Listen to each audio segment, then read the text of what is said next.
kembali di channel Pelangi Jimbaran. Pasti kalian sudah siap-siap untuk belajar kan? Kalau sudah siap, buku dan perlengkapan belajarnya disiapkan. Nah, sambil itu kalian menyaksikan pembelajaran untuk hari ini. Nah, selamat menyaksikan video pembelajaran hari ini.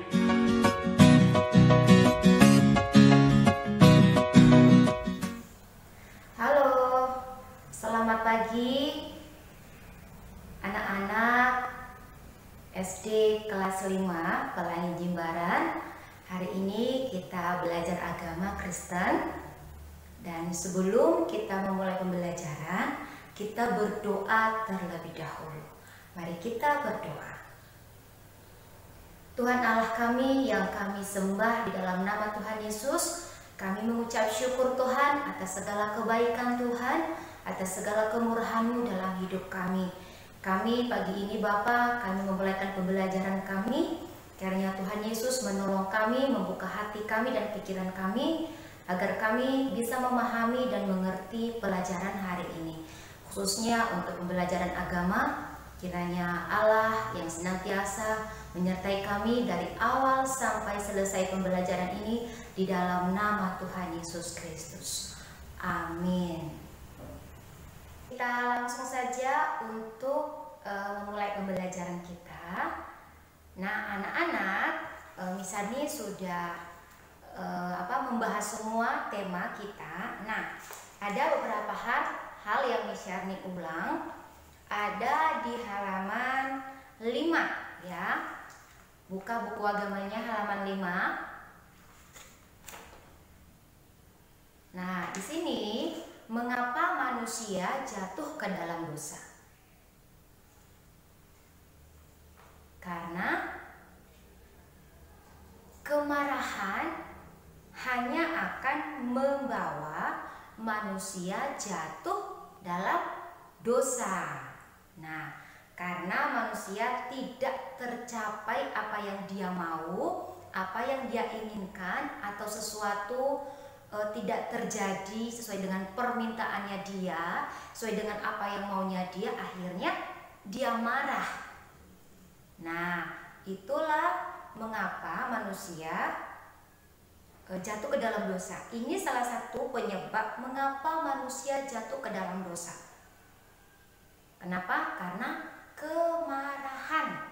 Nah, itu penyebabnya ya. Salah satunya adalah karena kemarahan yang sering terjadi dalam hidup manusia atau timbul di dalam diri manusia, cepatnya adalah kemarahan. Nah, dalam firman Tuhan bahwa kemarahan itu menimbulkan dosa.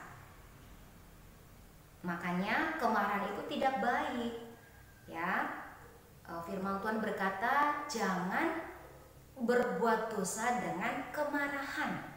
Nah, kemarahan juga disebut dengan dosa, anak-anak ya. Tidak mengerjakan kebenaran, yang disebut dengan kemarahan. Nah, di sini yang bisa ditambahkan di tema ini tentang mengapa manusia berdosa ya. Mengapa manusia jatuh ke dalam dosa? Karena keinginannya tidak tercapai ya. Karena apa yang dia mau tidak tercapai. Akhirnya dia marah.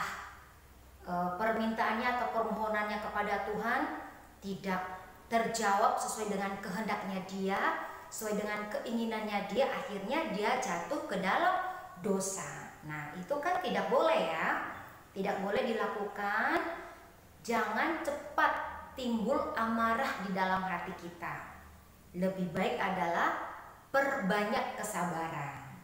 Nah, kalau ada sesuatu jangan dengan kemarahan, hendaklah dengan kesabaran dan kelemah lembutan. Nah, ini anak-anak, sebagai gambar dan rupa Allah, manusia diberi sifat-sifat seperti Allah. Antara lain, di dalam diri kita ada sifat-sifat Allah, anak-anak. Apa itu?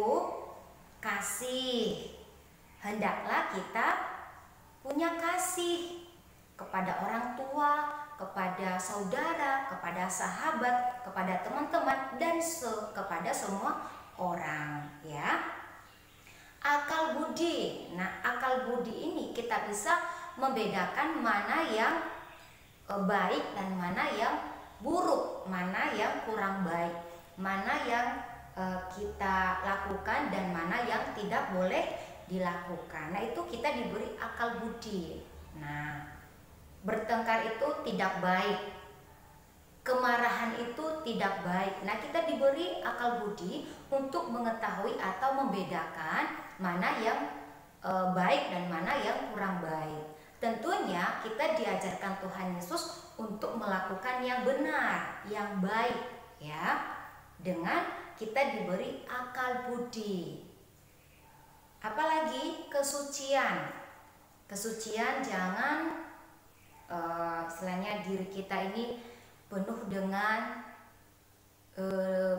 dosa, ya. Maksudnya dosa itu bukan dosa itu harus membunuh. Nah, itu memang juga dosa, tetapi dalam kehidupan sehari-hari seringkali kita itu tanpa kita sadari kita berbuat dosa, anak-anak. Di dalam hati kita aja timbul sesuatu yang tidak baik dan itu belum dilakukan, itu sudah dosa. Di dalam pikiran kita, contohnya ingin menyembunyikan barang orang lain tetapi belum dilakukan. Nah, itu kan niat yang tidak baik. Iya kan? Nah, firman Tuhan berkata, kesucian dalam arti dalam hati, dalam pikiran, hendaklah semuanya itu yang benar, yang baik. Jangan timbulkan niat-niat yang tidak baik. Tetapi hendaklah di dalam hatimu, di dalam pikiranmu sama seperti apa yang Tuhan pikirkan. Apa itu? Tentang hal-hal yang benar, yang sesuai dengan firman Tuhan. Di dalam pikiran kita, bagaimana kita bisa menolong orang. Di dalam hati kita, di dalam pikiran kita, bagaimana kita bisa membantu orang tua, ya, menolong sahabat, mendoakan teman, ya, bermain bersama-sama teman. Nah, itu di dalam hati kita timbul hal-hal yang benar, timbul hal-hal yang baik. Jangan dipenuhi dengan hal-hal atau niat yang kurang baik atau yang tidak baik. Ya, jangan merencanakan sesuatu yang tidak baik. Ya, contohnya besok saya tidak melakukan tugas saya mau tidur sepuasnya. Nah, itu efeknya ke pribadi kita, bagaimana tanggung jawab kita lakukan atau tidak, anak-anak. Nah, ini kita diberikan sifat-sifat Allah di dalam diri kita, ya. Ada kasih, akal budi, kesucian, dan masih banyak lagi yang lainnya di dalam Galatia pasal 5 ayat yang ke-22. Nanti dibaca. Kasih, kemurahan, kedamaian. Nah, di dalam itu kita harus punya semua itu. Kemudian lalu Allah menempatkan manusia di taman yang indah, yaitu Taman Eden, ya, di Taman Eden. Dalam bahasa Ibrani, manusia segambar dan serupa dengan Allah. Perhatikan ya, dalam bahasa Ibrani, manusia serupa dan segambar dengan Allah disebut Imago Dei, ya. Di buku kalian di halaman 5 ada di situ, ya. Silakan dibaca. Artinya Imago Dei artinya manusia segambar dan serupa dengan Allah. Kita memiliki sifat-sifat Allah dan kita harus melakukan sifat-sifat Allah tersebut. Kasih, kemurahan, sukacita, ya, damai sejahtera, kedamaian, kesucian, kita memiliki akal budi. Nah, kita memiliki itu semua, anak-anak. Kemudian dalam taman itu segala kebutuhan sudah disediakan oleh Tuhan. Ingat, Tuhan menyediakan kebutuhan umatnya. Tuhan tahu yang diperlukan oleh umatnya, oleh anak-anaknya. Semua buah, biji-bijian, tumbuhan berbiji untuk menjadi makanan manusia di Taman Eden. Bisa dibaca di Kejadian pasal 1 ayat 1. Bisa diulang, Kejadian pasal 1 ayat 29 sampai 30. Nah, kisahnya tentang manusia jatuh ke dalam dosa. Silakan dibaca ya. Nah, di situ semuanya Tuhan sudah menyediakan apa yang diperlukan oleh manusia di Taman Eden. Nah, dengan itu anak-anak, jangan khawatir, tetapi berharaplah kepada Tuhan yang menyediakan kebutuhan umatnya. Namun, buah pohon pengetahuan yang baik dan yang jahat yang berada di Taman Eden tidak boleh dimakan buahnya. Jika mereka melanggarnya, mereka akan mati. Nah, kisahnya Adam dan Hawa jatuh ke dalam dosa karena mereka makan buah yang dilarang oleh Tuhan. Apa itu? Buah pengetahuan yang baik dan yang jahat. Nah, Tuhan melarang kita untuk melakukan yang tidak baik. Nah, itu anak-anak ya, Tuhan melarang kita untuk melakukan yang tidak sesuai dengan perintah Tuhan. Banyak hal yang Tuhan perintahkan kepada umatnya yang tidak boleh dilakukan. Apa? Jangan mencuri, jangan mengucapkan saksi dusta, jangan fitnah, jangan menghina, jangan merendahkan orang, apalagi, dan masih banyak lagi contoh yang lainnya. Di Alkitab kita semua disebutkan di situ ya. Hormatilah Tuhan Allahmu dengan segenap hatimu, dengan segenap akal budimu, dan kasihilah sesamamu manusia sama seperti dirimu sendiri. Nah, itu firman Tuhan mengajarkan kita. Nah, di halaman 5 anak-anak, silakan dibaca, itu yang bisa ditambahkan poinnya untuk pengulangan di tema ini. Misalnya sudah menjelaskan sebelum-sebelumnya, tetapi misalnya tambahkan beberapa sesuai dengan teks yang ada di buku anak-anak ya. Boleh dibaca nanti untuk mengerjakan penugasan yang ada di video ini nantinya ya. Akibat dosanya, dosa Hawa dan Adam ya, menjadikan hubungan dengan Tuhan menjadi putus di halaman 6. Itulah yang disebut mati rohani. Nah, putus hubungan dengan Allah artinya karena dosa kita tidak bisa melihat Allah.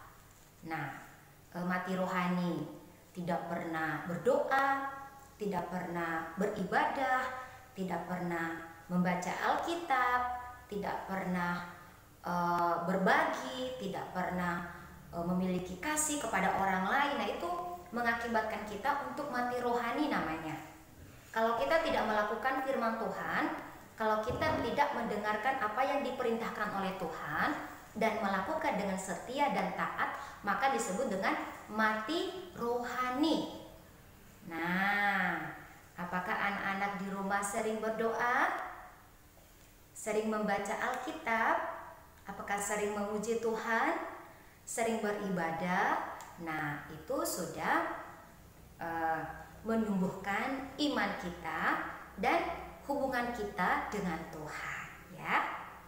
Kemudian, meskipun manusia telah melanggar perintah, tetapi Tuhan tetap mengasihi manusia. Ya, walaupun Adam dan Hawa telah jatuh ke dalam dosa, tetapi Tuhan memberikan pengampunan kepada Adam dan Hawa. Nah, kepada kita saat ini anak-anak, kita memang manusia berdosa, tetapi kita telah diampuni oleh Tuhan, kita telah dibebaskan oleh Tuhan, dan sekarang hidup kita adalah milik Tuhan. Nah, itu anak-anak untuk pembelajaran hari ini. Untuk lebih detailnya, silahkan membaca di halaman 5 dan di halaman 4 ya. Dan anak-anak untuk penugasannya silahkan mengerjakan halaman 6, ada 2 poin. Sejak kapan manusia jatuh ke dalam dosa? Nah, itu pertanyaan pertama. Yang kedua, apakah akibat ketidaktaatan manusia kepada Tuhan Allah? Nah, akibatnya tadi apa? Ketika Adam dan Hawa mereka melanggar perintah Tuhan. Akibatnya mereka diusir dari Taman Eden, ya. Kemudian ada di halaman 7 anak-anak 1 sampai 3. Ini ya. Sebutkan pelanggaran yang kamu lakukan dan akibat pelanggaran yang kamu terima. Boleh di rumah, boleh di sekolah. Kalau ada pelanggaran. Nah, sebutkan pelanggaran yang kamu lakukan. Pelanggaran apa yang pernah kamu lakukan di sini? Boleh di rumah, boleh juga di sekolah. Contohnya di sekolah pelanggarannya, oh, saya belum mengerjakan penugasan. Nah, itu kan pelanggaran 1. Oh, saya tidak dengar-dengaran kepada Bapak Ibu guru. Itu kan juga pelanggaran. Ya kan? Oh, saya sering melawan orang tua, pelanggaran. Saya sering menunda-nunda tugas dari orang tua atau dari Bapak Ibu guru di sekolah. Nah, itu juga pelanggaran. Nah, boleh ya anak-anak ditulis di sini. Kemudian akibat yang saya terima. Nah, contohnya kalau tidak mengerjakan PR atau penugasan, akibatnya apa? Nilainya berkurang atau tanggung jawabnya tidak ada, tidak dipercaya. Nah, itu bisa ya. Itu bisa merupakan akibat dari pelanggaran. Nah, itu saja anak-anak untuk penugasan hari ini. Nah, di halaman 8 anak-anak silakan mengerjakan 1 sampai 10 ya. Karena selama ini Miss Darni tidak ada penugasan. Nah, sekarang supaya kita lebih paham dan bisa dibaca ulang, ada di halaman 5 dan halaman 6. Ya. Ada di halaman 5, 6 dan 7, tidak banyak. Ya, yang pertama tadi hanya 5 ditambah 10 menjadi 15. Selama ini tidak ada penugasan. Makanya sekarang karena baru ada bukunya, penugasan kita banyak. Tetapi misalnya hanya cukup untuk sampai 10 nomor saja. Ya, itu saja anak-anak untuk pertemuan kita hari ini, khususnya untuk agama Kristen kelas 5. Kiranya Tuhan Yesus yang menolong dan memampukan anak di rumah semakin semangat belajar dan jaga kesehatan ya. Mari kita berdoa untuk menutup pertemuan kita. Terima kasih Tuhan, Engkau telah menuntun kami dari awal pembelajaran sampai kami mengakhiri saat ini, dan semua karena kemurahan Tuhan yang memampukan kami untuk melakukan pelajaran hari ini. Terima kasih Tuhan, berkati kami semua, berkati Bapak Ibu guru, berkati orang tua dan murid-murid, semuanya kami diberkati Tuhan. Terima kasih Bapa di surga. Amin. Shalom. Tuhan Yesus memberkati. Nah, menarik kan ya pembelajaran video yang sudah divideoin oleh Bapak Ibu guru. Kalau nanti anak-anak ada yang belum mengerti, anak-anak bisa pelajari kembali, membuka kembali di channel YouTube Video Pelangi Jimbaran. Nah, sampai jumpa di video pembelajaran selanjutnya dan tetap semangat and bye-bye.